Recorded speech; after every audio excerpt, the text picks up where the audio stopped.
Tadi bilang tidak barang. Ya kita bilang tunggu jangan bilang sore. Padahal juga kita butuh. Ramai beredar di media sosial, emak-emak yang mengamuk di sebuah minimarket. Rekamannya diunggah akun Instagram @terangmedia pada Selasa, tanggal 15 Februari tahun 2022. Dalam keterangan unggahan disebutkan emak-emak tersebut protes lantaran diduga pihak minimarket sembunyikan minyak goreng.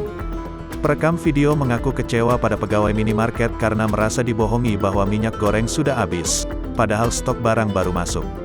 Saat stok minyak goreng baru datang, ibu tersebut berniat untuk membeli tetapi oleh pihak minimarket ditolak karena barang belum dicek dan disuruh datang pada sore hari. Akhirnya ibu tersebut balik lagi pada pukul 13 WITA untuk membeli minyak goreng tetapi pihak minimarket bilang kalau minyak goreng sudah habis. Merasa dibohongi, akhirnya ibu tersebut marah-marah kepada pegawai minimarket sambil merekamnya dengan kamera ponsel. Diduga peristiwa ini terjadi di salah satu minimarket di kota Makassar. Setelah viral, warganet ramai berkomentar. Banyak yang menyebut sejumlah retail memiliki prosedur, barang yang baru datang tak bisa langsung dijual begitu saja.